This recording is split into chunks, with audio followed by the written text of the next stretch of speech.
Hi வணக்கம் எல்லாருக்கும். இன்றைக்கி யூனிவர்ஸ் உங்களுக்கு கொடுக்குற லவ் மெசேஜ் என்ன அப்படின்னு பார்க்கலாம். உங்கள் லவ் ரிலேஷன்ஷிப் பற்றி யூனிவர்ஸ் என்ன சொல்கிறாங்கன்னு பார்க்கலாம். ஹிடன் ஃபீச்சர்ஸ் ஆர்க்கிள் டெக் எடுத்திருக்கேன். அதுலேருந்து என்ன கார்டு வருது, உங்கள் லவ் ரிலேஷன்ஷிப் பற்றி யூனிவர்ஸ் என்ன சொல்கிறாங்க அப்படின்னு பார்க்கலாம்.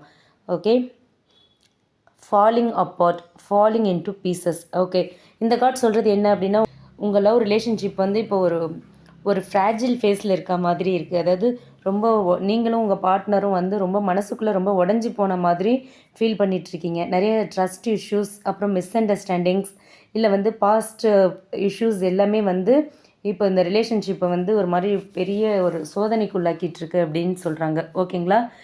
லவ் இருக்குது. இந்த லவ் ரிலேஷன்ஷிப்பில் 2 பேர்கிட்டையுமே வந்து நல்ல லவ் இருக்குது. ஆனால் அதை வெளிப்படுத்த முடியல. அந்தளவுக்கு பிரச்சனைகளும் சிக்கல்களும் இருக்குது அப்படின்னு சொல்கிறாங்க. ஓகே, ஒருத்தரோட உணர்வுகளை வந்து இன்னொருத்தர் வந்து சரியாக புரிஞ்சிக்கல, அதனால தான் மிஸ் அண்டர்ஸ்டாண்டிங் வந்திருக்கு அப்படிங்கிற மாதிரி தெரியுது. அதே மாதிரி சில பேர் வந்து செப்ரேஷன் ஃபேஸில் கூட இருக்கலாம் அப்படின்னு சொல்கிறாங்க.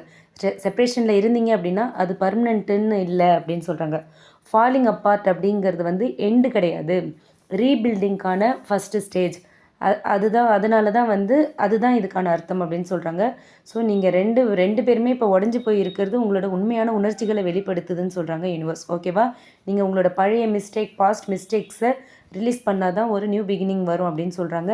ஸோ நீங்கள் வந்து உங்களுக்கு கம்யூனிகேஷன் தான் முக்கியம். 2 பேருமே மனசில் உள்ளதை வெளிப்படையாக பேசணும், உங்களோட உணர்ச்சிகளை வெளிப்படுத்தணும் அப்படின்னு சொல்கிறாங்க. ஓகே, உங்கள் பர்சன் வந்து இப்போ டிஸ்டன்ஸ் மெயின்டைன் பண்ணாலுமே உள்ளுக்குள்ளே அவங்க வந்து ஒரு ஹீலிங் ஸ்டேஜில் இருக்காங்க. ரொம்ப வருத்தப்படுறாங்க, ஒரு காயத்தை அனுபவிச்சிட்ருக்காங்க. அந்த வழியால் கொஞ்சம் டிஸ்டன்ஸ் மெயின்டைன் பண்ணிகிட்ருக்காங்க அப்படிங்கிற மாதிரி தெரியுது.